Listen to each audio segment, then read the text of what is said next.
Hi, I'm Lyndsey Duff. I'm the South Africa Country Manager for What3Words. Welcome to the African Tech Roundup, Lyndsey. Thanks very much, Andile. We were on a panel earlier here at Africa Tech Summit 2018 in Kigali. It was a mobility panel. It occurred to me that we didn't have enough time to really unpack what it is, your organization does and why and how it fits into the whole mobility narrative. So perhaps let's do that and then let's talk about the other things I have on my head. So What3Words was created because the world is very poorly addressed, and we're talking about physical addresses, street addresses. The UN estimates that about 4 billion people in the world don't have a proper address, if they have one at all. And we thought that was a massive problem. There's a certain lack of dignity that a person can have as a legal entity or a legal citizen if they don't have an address.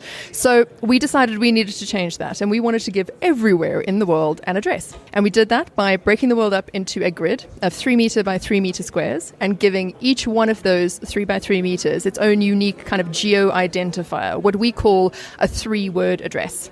And all we've done is basically taken a really long string of GPS coordinates, 16 digits, and turned it into 3 easy, simple words to say. So my office in Johannesburg can be found at Punk Braved Warriors. Our front door in London can be found at Index Home Raft. It's a really, really simple way to communicate a really precise location. And so what's the tech behind that? Because you guys have raised, I think, in excess of $13 million. Explain the tech to me, please. So the tech is essentially an algorithm and a word list to address 57 trillion squares throughout the globe. That's how many 3 by 3 meter squares there are, as a fun fact. So it's an algorithm that essentially just takes a word list and jumbles all of those to produce a 3-word address for any particular 3 meter by 3 meter point. The tech can be accessed on our app or our map site, which are always free for individuals and consumers to use. And thereafter, we get corporates and bigger government entities to actually pay for the tech when they can derive efficiencies from it or a better user experience for the general public. So the tech itself is an algorithm and a word list that people can access off our map site or our app. It strikes me, given your sort of client list, your paying client list, that those are people who should, I think, by obligation, be delivering on this themselves, i.e. governments to their citizens, in sort of selling them the proposition. Do you ever have issues around like them worrying that their sovereignty is being compromised? Sure. We tackle that by actually providing an SDK for governments. So they take our proprietary tech and they keep it on their own servers. We are interested in the sustainability and the longevity of the solution, not just being able to profit off of it. So we want governments to have control of that information so that they can use us in perpetuity. Our addresses are also fixed and they're universal. So you never have to update the database. Once you have it, and it works. That's it. In terms of governments actually finding it difficult to address places, it's an incredibly expensive exercise. And it's usually not on the top priorities, particularly not in Africa. It's just, there are usually just far more pressing concerns for governments to tackle than, we need to give street addresses to this new suburb that's popped up.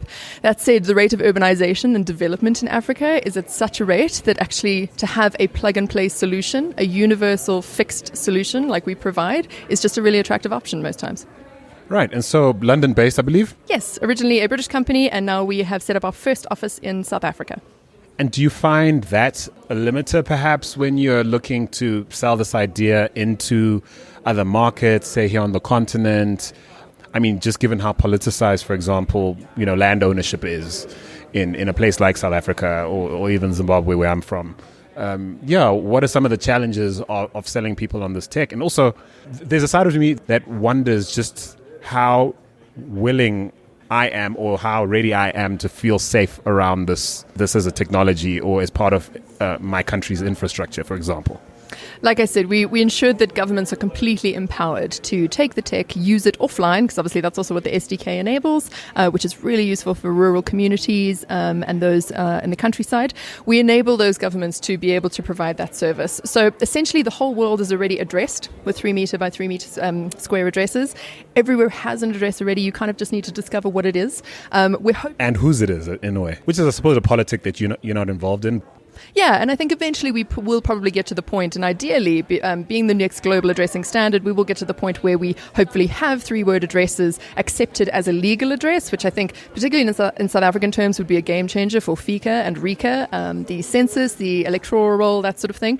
But yeah, for now, a 3-word address essentially geocodes a location, not a building like you might see on Google Maps that might actually be destroyed next week, and then what do you do with that address? Every 3x3 meters in the world is a location that now has an address, and that's all it is. It's an enabling technology to be able to communicate, again, a very precise location, just really simply.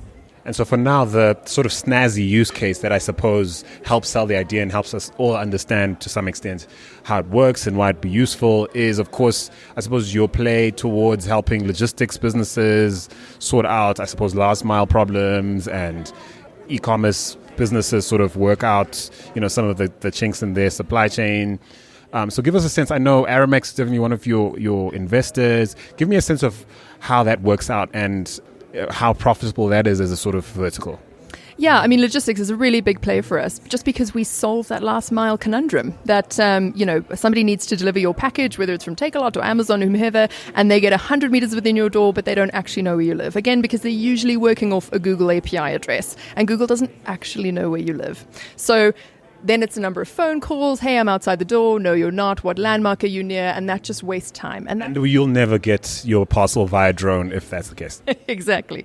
So we want to cut that down as much as possible. And because you have a 3-word address, it's a really, really accurate, precise area. Think of it like a really super accurate postcode in addition to a traditional street address. It means I know where your front door is. I know where Andile is going to be when I deliver his new pair of shoes from whatever online retailer. So yeah, logistics is a big play for us in the sense that it just makes a lot of sense. We can save a lot of money for logistics firms, which is why those are also some of our paying clients. But I think in terms of the other play and to bring it back to mobility, Daimler has actually come on as an investor recently, and they'll be building us into the new A-Class Mercedes-Benz. So you'll be able to voice navigate to a 3-word address by saying, "Hi Mercedes, take me to Punk Braved Warriors." I'm calling gimmick on this one. It's a very useful piece of tech, actually, because, again, you wouldn't have to type it in the car itself. You can literally just use your voice, and there's auto-suggest built in. So if I maybe said Punk Braved Warriors, which is in Joburg, and I by mistake said, and it heard Bunk Braved Warriors, that's going to be in a completely separate part of the world. It'll be like, "Lyndsey, do you want to go to Brazil? I think you're in South Africa. We'll take you to the South African address." Is that right? So because of that, it just enables really, really simple navigation in cars and also just generally off your smartphone. The future of mobility, as you see it, what sort of future are you playing for, and what's your role in it, do you think? We're playing for being the next global addressing standard. In 5 years, we want you when you order your Uber or your Taxify or need to get something delivered, you provide a 3-word address because everyone knows where that is and everyone knows how to use it and what it means. So in mobility terms, we are seeking to have 3-word address navigation built into every car in the world, which is a pretty ambitious goal. But starting with Mercedes-Benz. Starting with the wonderful Mercedes-Benz.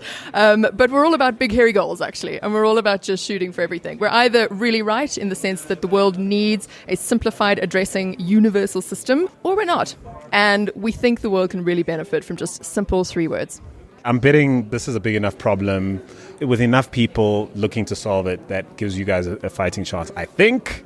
And yeah, I guess welcome to the continent. Good luck. Thank you. We're going to need it, but we're really excited. We're launching in isiZulu, Afrikaans, and isiXhosa, and we've got some goals to achieve in South Africa. All right, man. Thank you so much for chatting. Thanks, Andile.